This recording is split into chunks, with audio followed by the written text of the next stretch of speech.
오늘 말씀의 제목은 하늘 아버지라고 하는 말씀의 제목으로 말씀의 은혜를 함께 얻으시겠습니다. 마태복음 5장부터 7장까지는 우리가 유명한 산상수훈이라고 이렇게 말들을 하는 그런 말씀인 것입니다. 이 산상수훈을 이해하는 데 있어서는 몇 가지 지침이 필요합니다.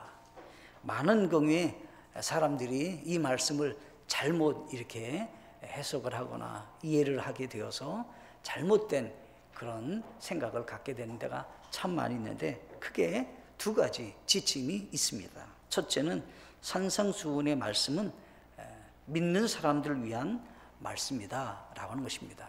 믿지 않는 사람들에게 하는 말씀이 아니라는 겁니다. 이것은 믿는 사람들에게 하는 말씀이다 라고 하는 사실에 대해서 지침을 먼저 기억하셔야 된다는 것입니다. 두 번째는 이 산상수훈의 말씀은 이 말씀을 순종하고 실천하여서 구원을 받아야 된다, 이런 말씀이 아니라 이제 믿는 사람들이 어떻게 영적으로 하나님이 기뻐하시는 삶을 살 것인가에 대해서 가르쳐주는 말씀이라는 겁니다. 많은 경우에는 거꾸로 생각하는 겁니다. 이렇게 예수님이 가르쳐준 이 말씀대로 이제 실천하고 순종하면 구원을 받는가, 이렇게 생각을 하는 겁니다. 그렇지 않습니다. 몇 가지 우리는 성경을 통해서 금방 알 수 있는 것이 있습니다. 갈라디아서 2장 16절에 사람이 율법의 행위로 의롭게 되지 아니하고 오직 예수 그리스도의 믿음으로 되는 줄 알므로 우리도 예수 그리스도를 믿었나니 이것은 우리가 율법의 행위가 아니라 그리스도의 믿음으로 의롭게 되고자 함이라. 율법의 행위로는 어떤 육체도 의롭게 될 수 없느니라. 성경에서 정확하게 말씀해 주신 것이 있습니다. 우리의 의롭게 되는 것은 우리의 행위에 의해서 찾아오는 것이 아니라 믿음으로 예수 그리스도의 은혜로 주어지는 선물이다 라고 하는 것을 분명히 성경이 말씀하고 있다는 것입니다. 에베소서 2장 8절로 9절에서도 동일한 말씀을 하셨습니다. 너희가 믿음을 통해 은혜로 구원을 받았나니 그것은 너희 자신에게서 난 것이 아니요 하나님의 선물이니라. 행위에서 난 것이 아니니 이것은 아무도 자랑하지 못하게 하려 함이라. 이렇게 말씀하셨습니다. 그래서 이 말씀을 우리가 기억할 것이 있는데, 그것은 이 말씀은 구원을 위한 한 말씀이 아니라 믿는 사람들이 어떻게 하나님께서 원하시는 대로 하나님을 기쁘게 하면서 일상생활을 할 것인가에 대해서 원리적으로 지금 하시는 말씀이다 라고 하는 것입니다. 또 한 가지가 있습니다. 이 산상수훈이 있기 바로 직전에 마태복음 4장 여기 말씀에 우리 23절로 25절을 보시면 거기 예수님께서 마지막으로 어떤 일을 하시고 이 말씀을 하셨는가를 가르쳐주고 있습니다. 예수님께서는 온 갈릴리로 다니시면서 회당들에서는 가르치시고 병자들을 고쳐주셨습니다.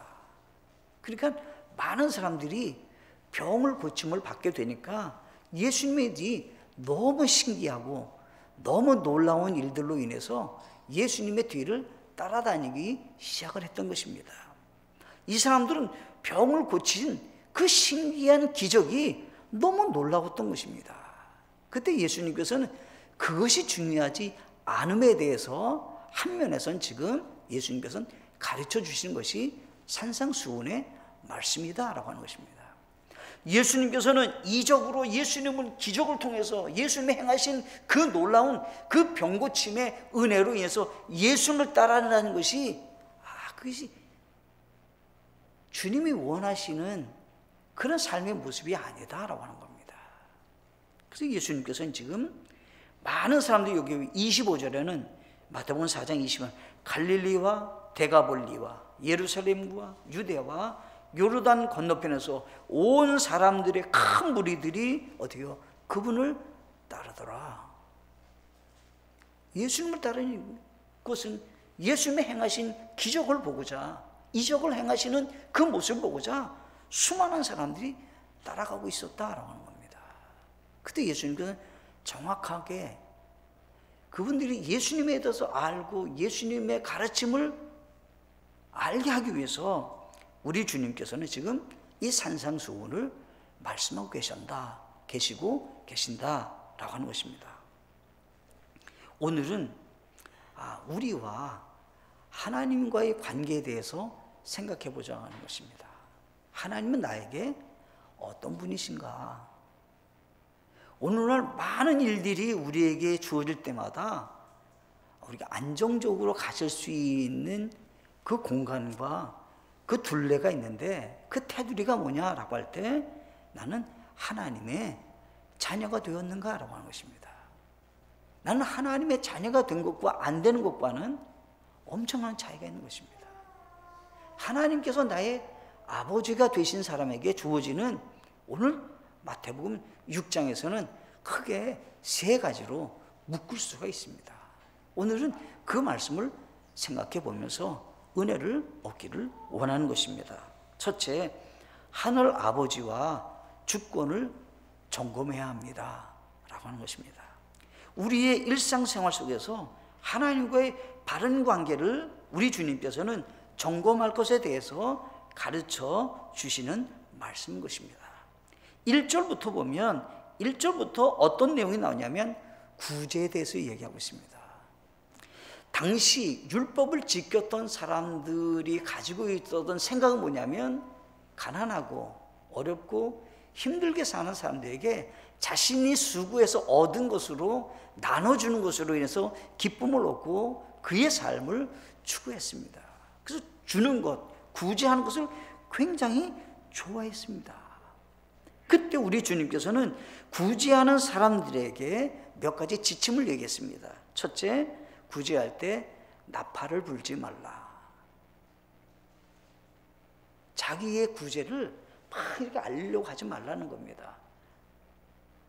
그래서 성경에서 어떻게 하면 오른손이 하는 일을 왼손이 모르게 하라. 그럴 일 없잖아요. 오른손과 왼손이 어떻게 하는지 모르게 그만큼 하라는 것입니다. 여기에 초점이 있습니다. 그것은 뭐냐면 은밀한 가운데 보시는 내 아버지께서 드러나게 갚아주시리라. 1절부터 4절에서 구제된 이야기를 하면서 4절에 정확하게 결론을 딱 내렸습니다.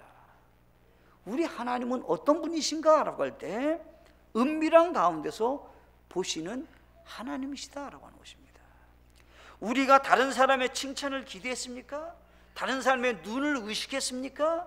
이미 하나님께서는 구제지만 상을 받았다. 그럼 하나님께서 원하시는 우리 그리스도인의 삶에 아름다운 모습이 있다는 겁니다. 그게 뭐냐라고 할 때 성경에서는 은밀한 가운데 보시는 하나님께 인정과 그분의 평가에 칭찬받는 사람이 되어야 된다 이런 얘기를 하는 겁니다. 지금 우리는 벌써 11월이 됐습니다.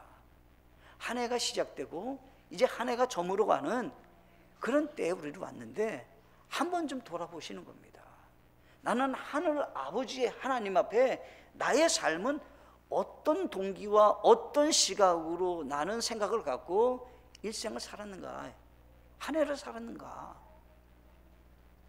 수많은 사람들이 예수님을 따라다니고 있었지만 예수님은 그들에게 있어서 진정으로 그들의 삶의 기준이 되고 시각을 가져야 될 부분이 있음에 대해서 말씀하셨는데, 구제할 때 남을 섬기는 것을 좋아하는 여러분들에게 있어서 하나님 아버지에 대한 시각을 가지고 하고 있는가라고 하는 것입니다.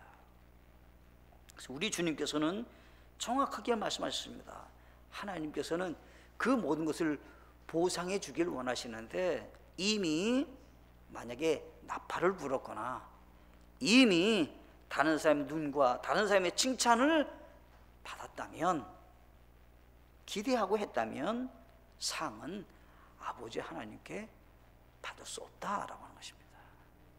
그러면서 우리 주님께서는 은밀한 가운데 보시는 내 아버지께서 드러나게 갚아주시겠다라고 하는 사실을 기억하라는 것입니다. 작은 두 번째가 있습니다. 하늘 아버지와 주권을 점검해야 되는데, 두 번째는 기도할 때 위선자가 되지 말라라고 하는 것입니다. 이게 무슨 얘기냐면 여기서도 당시 많은 사람들이 어떤 기도의 모습을 가졌냐면 그들은 회당과 거리 모퉁이 길에서 기도하기를 좋아했다는 것입니다. 수많은 사람 보면서 나는 이렇게 경건하게 하나님께 기도하는 사람입니다. 많은 사람들이 오고 가는 그 거리에서 하나님께 막 기도했다는 겁니다. 또 아니면 회당에서 많은 사람이 모여있는 그 집회 장소에서 기도하기를 좋아했다는 것입니다. 근데 우리 주님께서 여기서도 동일하게 하시는 말씀이 있습니다. 6절에 후반절에 보시면 그리하면 은밀한 가운데 보시는 내 아버지께서 내게 드러나게 갚아 주시리라. 그러면서 우리 주님께서 말씀하기를 기도하는 사람이라면 어떻게 하냐? 6절 첫 번째 보면 오직 너는 기도할 때 내 골방으로 들어가 내 문을 닫고 은밀한 가운데 계신 내 아버지께 기도하라. 주님께서 원하시는 관계가 있다는 겁니다. 하나님이 나의 주인이라고 한다면 하나님과의 관계가 기도 생활은 어떻게 되어야 되느냐라고 할 때 우리 주님께서는 기도한다면 아무도 보지 않는 골방에 들어가서 골방에서 문을 닫고 기도하는지 뭐 하는지 아무도 모르는 가운데 조용하게 하나님께 기도하라는 겁니다. 그 기도를 주님은 더 기뻐하신다. 이방인들 가운데 우상숭배라는 얘기는 이방 사람들이 자기가 믿는 신에게 기도하는 모습이 당대에 어떻게 했느냐라고 할 때 성경에 보면 헛된 반복의 기도를 했다는 겁니다. 요즘 우리로 하면 묵주를 돌리면서 다 기도하는 겁니다. 똑같은 걸 반복해서 막 기도하는 겁니다. 그때 우리 아버지 하나님께서는 내가 원하는 기도는 말을 많이 해야 들을 줄 생각해서 우상을 섬기는 사람들이 그런 기도를 한다면 나는 말을 많이 하지 않아도 듣는 사람이니 그런 헛된 반복의 기도를 하지 말라.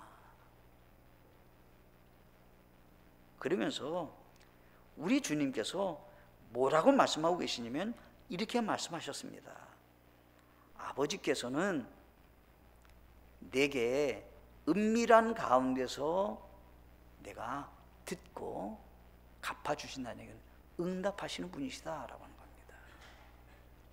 조용하게 기도해도 하나님은 다 들으시고 응답해 주시는 분이시다라고 하는 것입니다. 여기에 초점이 있습니다.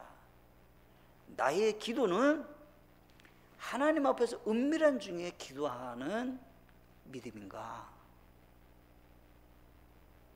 누구에게 시각적으로 누구에게 보이려고 하는 그런 기도가 아니라 하나님과의 관계가 그와 같은 기도인가 생각해 보라는 겁니다. 세 번째가 있습니다. 작은 세 번째. 여기 성경에 보면 금식할 때라고 하는 것입니다. 여기 6장 18절 말씀에서는 이렇게 말씀하셨습니다. 그리하면 내가 금식하는 것이 사람들에게 보이지 않고 은밀한 중에 보시는 내 아버지께서 내게 드러나게 갚아주시리라. 어떤 분이 슬픔에 있습니다. 금식한다는 얘기는 슬픔에 있거나 큰 위기에 처해 있거나 너무 어려워서 하나님의 즉각적인 도움을 얻고자 하는 마음으로 기도하거나 소원하거나 할 때 금식 기도를 보통 드리는 겁니다. 근데 이분이 아마 굉장히 어려운 슬픔 가운데 있었던 것 같아요. 그러니까 우리 주님께서 표현했습니다. 어떤 사람이 금식할 때는 얼굴을 닦아라는 거예요. 난 슬픔에 있는 것 같이 그렇게 머리는 어떻게 빗고 기름칠을 해서 아무 나에게는 일이 없는 것 같이 그렇게 보이라는 겁니다. 근데 어떻게 해요? 내가 슬픔이 있는 것 같이, 내가 큰 어려움이 있는 것 같이 이런 모습을 갖고 하는 것은 주님이 원하시는 금식의 기도의 모습이 아니다. 우리 주님이 여기서 무엇을 가리키고 있는 것입니까? 은밀한 중에 하나님과의 관계를 맺고 있느냐라고 하는 것입니다. 나의 삶의 주권이 하나님이심을 정확하게 알고 그분 앞에서 삶을 추구하는가? 나의 삶의 모든 기준이 하나님이신가? 열왕기상 18장 26절로 여기 42절에 가면 아합 왕과 갈멜산에서 이제 바알과 아세라 신을 섬기는 사람들과의 살아계신 하나님이 누구인지에 대해서 나타내는 기도의 모습이 성경에 기록되어 있습니다. 그때 이 아합의 측에 있는 우상 숭배했던 사람들은 450명이고 엘리야는 혼자입니다.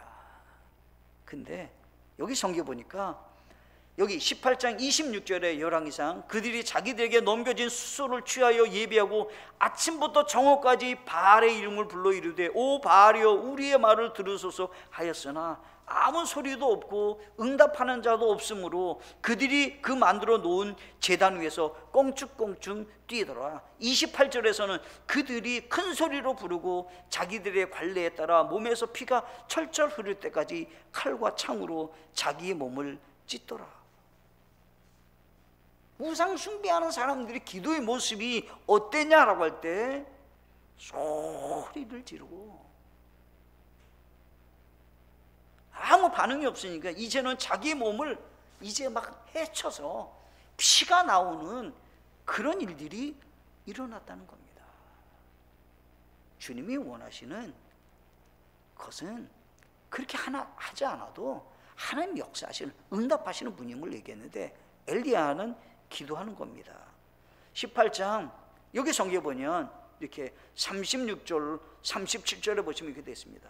저녁 희생물을 드릴 때 대언자 엘리야가 가까이 가서 이르되 주 곧 아브라함과 이삭과 이스라엘 하나님이여 주께서 이스라엘 안에서 하나님이신 것과 내가 주의 종인 것과 내가 주의 말씀대로 이 모든 일을 행한 것들을 저들이 이날 알게 하소서. 오 주여 내 말을 들으소서. 내 말을 들으사 주께서 주 하나님이신 것과 또 주께서 그들의 마음을 다시 돌이키는 것을 이 백성이 알게 하소서. 간단하게 기도하는 겁니다. 하나님이심을 나타내 보이길 원합니다. 내가 하나님께 기도하는데 이 기도가 하나님께 상달되어져서 모든 사람들이 응답된 것 확인할 수 있게 해주십시오. 이런 얘기입니다 지금.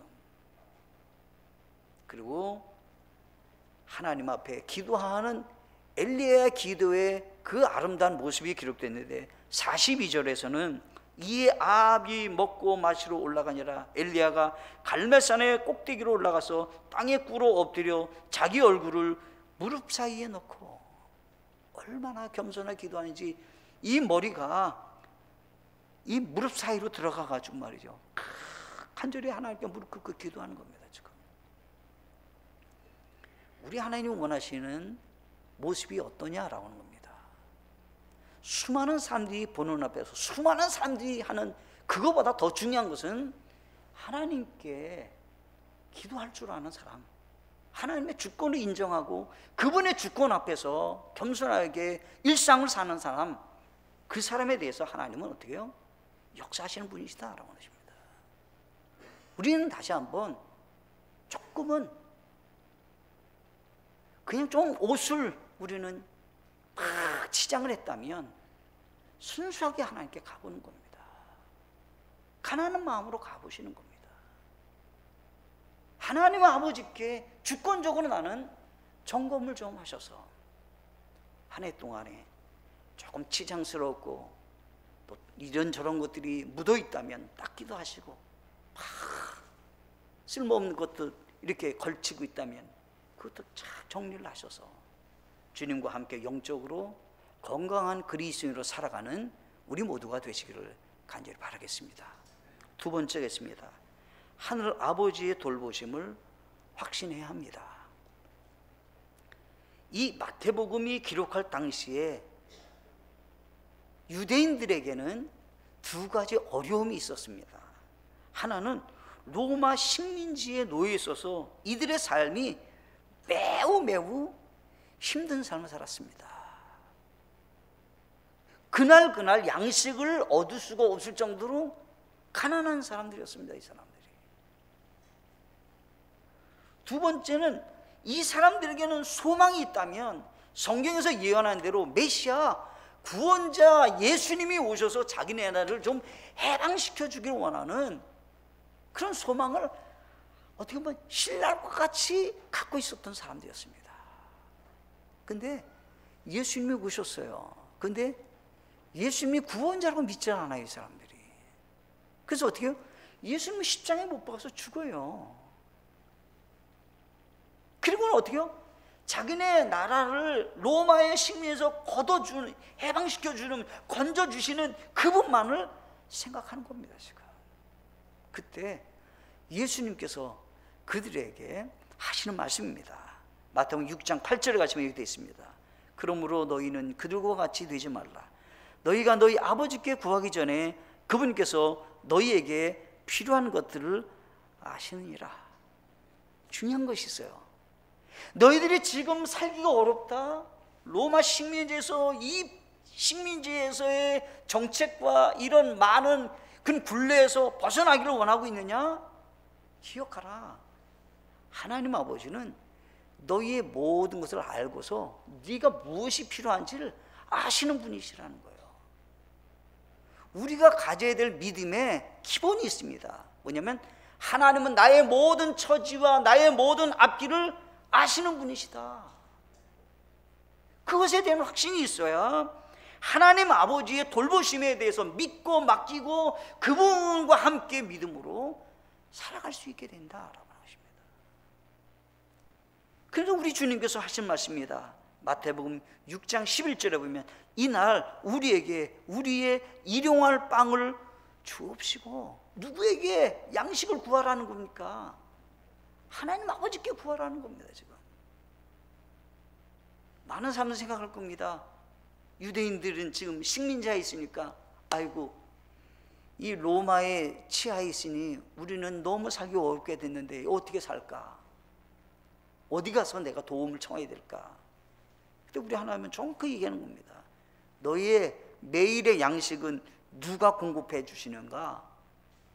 누구께 도움을 청해야 받을 수 있느냐라고 할 때 우리의 일용할 양식을 달라고 하나님 아버지께 구하라 라고 하는 것입니다.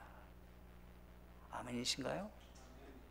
우리는 착각하는 경우가 있어요. 나는 젊었으니까, 난 직장 다니고 있으니까, 또 아니면 자영업하니까 뭔가 내가 해서 얻는다고 생각하지만 궁극적으로 모든 걸 공급하시는 분은 하나님 아버지심을 기억하셔야 되는 것입니다. 신명기 8장 3절에 가면 이렇게 되어 있습니다. 그분께서 너를 낮추시며 줄이게 하시고 또 너도 알지 못하며 내 조상들도 알지 못하던 만나를 내게 먹이신 것은 사람이 빵으로만 살지 않고 주의 입에서 나오는 모든 말씀으로 사는 줄을 내가 알게 하려 하심이라. 자, 과거 이스라엘 사람들의 조상이었던 이스라엘 백성들 조상들이 40년 광야 생활을 지냈습니다. 광야 40년 생활 속에서 하나님은 반드시 이스라엘 백성들이 알기를 원하시는, 깨닫기를 원하시는 한 가지의 사건이 있었습니다. 그것은 뭐냐면 사람이 빵으로만 사는 것이 아니라 하나님의 입에서 나오는 모든 말씀으로 산다. 보세요. 만나를 누가 주셨나요? 하나님이 주셨잖아요. 하나님께서 주시니까 만나가 내렸어요. 농사를 짓지 않았어요. 광야 생활 동안에 그들이 무슨 수고를 하지 않았지만 하나님은 만나를 내리셔서 양식을 공급하셨단 말이에요. 그럼 하나님께서는 얘기하는 겁니다. 우리의 일용의 양식을 누가 주느냐라고 할 때 너희 조상들이 아는 거다. 아버지 하나님께 구하라. 그분이 주신다는 거예요. 6장 25절에 가면 이렇게 되어 있습니다. 그러므로 내가 너희에게 이르니 너희 생명을 위해 너희가 무엇을 먹을까 혹은 무엇을 마실까, 너희 몸을 위해 너희가 무엇을 입을까 염려하지 말라. 생명이 음식보다 소중하지 아니하며 몸이 옷보다 소중하지 아니하냐. 자, 이런 얘기입니다. 여러분들이 생명이 있으신가요? 살아 있으십니까? 그러면 이 생명을 누가 주셨냐라고 할 때 하나님 아버지가 주셨다는 겁니다. 우리에게 생명을 주신 그 하나님이 생명이 더 소중하고 더 귀한데 생명을 주신 분이 우리에게 먹을 것 안 주겠느냐, 마실 것 안 주겠느냐, 입을 것 안 주겠느냐. 비교해 보라는 겁니다. 생명을 주었는데 왜 그것을 안 주겠느냐는 거예요. 지금 그것은 어떤 얘기를 하는 겁니까? 하늘 아버지의 돌보심에 대한 확신이 분명히 있다면 하나님은 채우신다는 것입니다. 자, 생명이 있습니다. 생존의 문제는 뭡니까? 먹는 문제입니다. 마실 문제고 입는 문제입니다. 근데 이 생존의 문제를 책임져 주는 분이 누구시냐라고 할 때 하나님 아버지시다라고 하십니다. 우리가 분명히 가져야 될 확신적인 믿음이 있어야 된다는 것입니다. 이것은 누구에게 기록했습니까? 믿지 않는 사람에게 기록한 것이 아닙니다. 믿는 분들에게 기록한 것입니다. 지금 하나님에 대해서 나는 어떻게 생각하고 있는가 하는 거예요. 나의 필요를 아시는 분이시라는 겁니다. 그거는.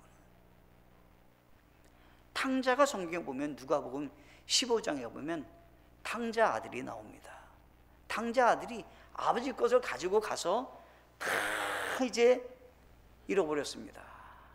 그리고 돼지 치는 일을 하다가 돼지가 먹는 쥐엄 열매도 먹을 수가 없을 만큼 가난하게 됐습니다. 그때 생각한 것이 한 가지입니다. 아, 우리 아버지 집은 이렇게 가난하지는 않다. 아버지께 내가 가야 되겠다. 근데 이제 아들로서 가는 것보다 아버지 집에 일꾼 중에 한 사람으로 나를 좀 생각해 주시고 받아주십시오. 이런 마음으로 가는 겁니다. 지금 탕자가. 근데 어떻게요? 아버지 집은 일꾼 정도로 맞아지겠다는 것이 아니라 아버지는 아들이 돌아온 것으로 인해서 너무 기뻐서 잔치를 엽니다. 금가락지를 끼워주고 옷도 제일 좋은 옷 입혀주고 고기도 소기로 막 대접을 하지 않습니까? 아들이 왔다고 너무 좋아서. 무엇을 얘기하는 겁니까? 지금 성경에서는 하늘 아버지께서는 우리가 어떤 가운데 있느냐가 중요하라. 그분과의 관계를 맺으면 하나님은 책임져 주시는 분이시다라고 하는 겁니다. 마태복음 6장 26절에서는 이렇게 말씀하셨습니다.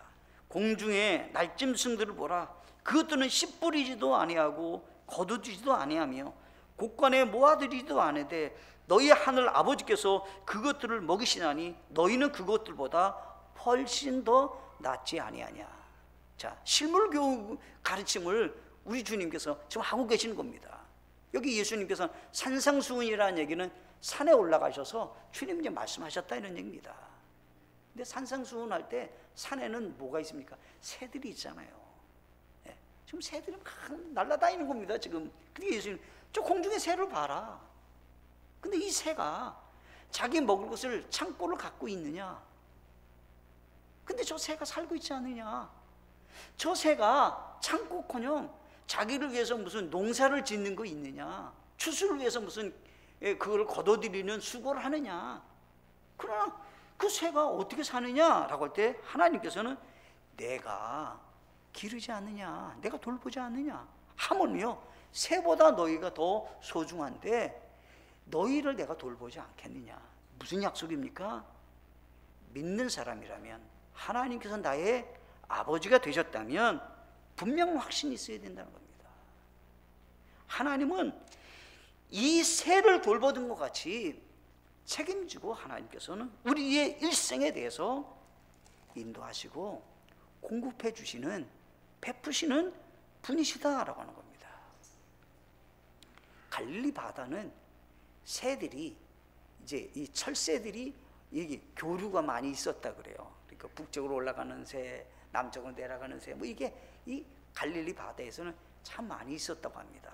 그런데 이 갈릴리 바다에서 우리 예수님께서는 이제 새를 얘기하는 것은 보편적으로 모든 사람들이 지금 다 아는 얘기를 하는 겁니다. 지금 어쩌다 한번 새를 보는 것이 아니라 이 갈릴리 바다에서 더 새를 많이 보는 겁니다. 근데 그 새들이 어떻게 인도를 받고 어떻게 살 수 있었냐는 거예요.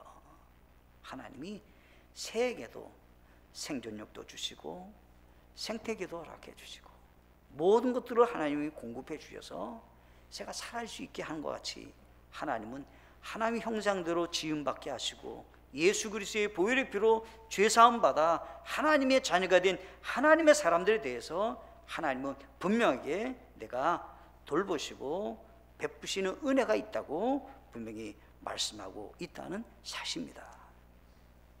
세 번째가 있습니다. 큰 세 번째, 하늘 아버지를 우선적으로 섬겨야 합니다. 여기 성경에 보면 이 9절에 보면 이렇게 되어 있습니다. 그러므로 너희는 이런 식으로 기도하라. 하늘에 계신 우리 아버지요, 아버지의 이름이 거룩히 여겨지게 하옵시며 라고 있습니다. 자, 기도를 한다면 기도의 내용의 첫 번째 제목이 뭐냐면요, 이겁니다. 하나님께서 거룩히 여김을 받기를 원하십니다. 그게 뭐예요? 하나님의 이름이 높임을 받으시고 하나님만이 온전히 이렇게 영광 받으시는 존귀함을 얻는 그런 삶이 저에게 있기를 간절히 소원합니다. 그런 기도를 드리는 겁니다, 제가. 그러면 하나님, 하늘 아버지를 어떻게 해요? 기도 속에서도 우선적으로 첫 번째로 높이는 겁니다, 지금. 두 번째가 있습니다. 마태복음 6장 19절에 보면 이렇게 되어 있습니다. 너희 자신을 위해 보물을 땅에 쌓아두지 말라. 거기서는 좀과 녹이 부패시키며 거기서는 도둑들이 뚫고 훔치느니라. 여기 성경에서 이렇게 말씀하고 있는 것입니다. 뭐라고 말씀하면 재물보다 하나님을 어떻게 해요? 주인으로 먼저 생각해야 된다는 거예요. 이 세상 사람들에게 두 주인이 있는데 한 주인은 하나님이고 한 주인은 뭐예요? 재물이라는 거예요.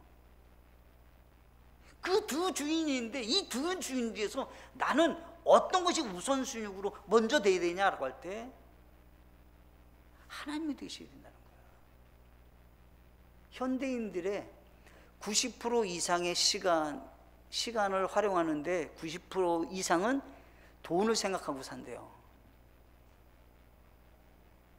버스를 타면 얼마냐, 기차 타면 얼마냐, 택시 타면 얼마냐, 걸어가면 얼마냐, 물건을 사면 얼마냐, 모든 것을 돈으로 다 생각했고 90% 이상은 시간을 90% 이상을 돈과 연관돼서 산다는 거예요.